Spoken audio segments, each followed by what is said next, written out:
कार्तिक मास में पीपल पथवारी की कहानी। एक गांव में गुजरी रहा करती थी। अपनी बहू से दूध बेचने को शहर भेजा करती थी।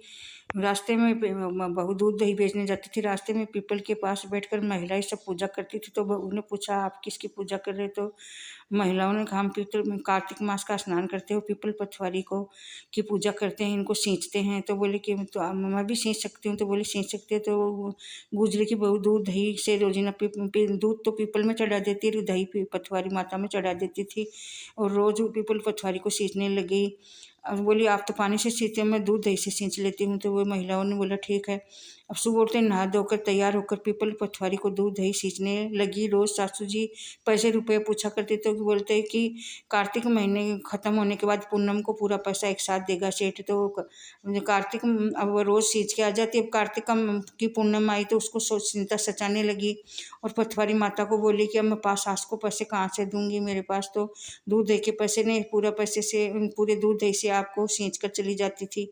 तो पथवारी माता बोली, कार्तिक के महीने में सब औरतें ने आकर मेरे को पत्थर रख दिए और उनको सींच के गए, वो पूरे पत्थर उठा के ले जा। तो उसने पत्थर उठाकर दोनों टोकरी में भरकर ले गई और सास को ले जाकर संदूक में रख दिया। और सास पैसे पूछी तो बोली संदूक में पड़े, और खुद को कमरा ढक के सो गई। सास ने संदूक खोला तो उसमें हीरे मोती जवाहरात धन दौलत सब मिला। तो सास बोली, अगले साल से मैं भी पथवारी माता को सींचूंगी। सास ने भी अगले साल कार्तिक महीने में पथवारी माता सींचना शुरू किया।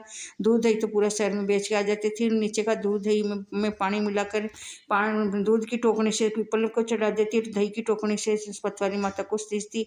और फिर सास बहू को बोली, मेरे से रोज हिसाब पूछना। जब महीना खत्म हुआ तो कार्तिक के महीने में तो बहू बोली, लाओ सासू जी पैसे दे। तो बोले उसमें संदूक में पड़ा। वो संदूक खोली तो उसके अंदर से कीड़े निकले। तो वो बोली, यहाँ क्या है सासू जी, इसमें तो पूरे कीड़े भर गए। तो बोली, तेरी पथवारी माता दो तरह की है, चलो उसके पास जाके पूछते हैं। तो बहू बोली, मेरी सासू को ऐसा क्यों दिया? तो बोले, तेरी सासू धन की भूखी कार्तिक नहीं और दूध दही को बचा खुचा कर पीपल में दूध का टोकना में पानी मिलाकर चढ़ा जाती है और दही के टोकने में मेरे को चढ़ा जाती है धोनी चौके, इसलिए इसको ऐसा दिया। तो तेरी सास तो धन की भूखी खाती नहीं और तो सत की भूखी खाती नहीं और सत्य से दूध दही चढ़ा कर गई, इसलिए तेरे को धन दौलत दिया। ये पीपर सींचने लगी पथवारी माता। तो वो बहू को तो खूब तो खूब दिया। बहू ने सत्य से सींचा, जो सत्य बोलता है उससे के साथ ही में मैं रहती हूँ, पथवारी माता बोली।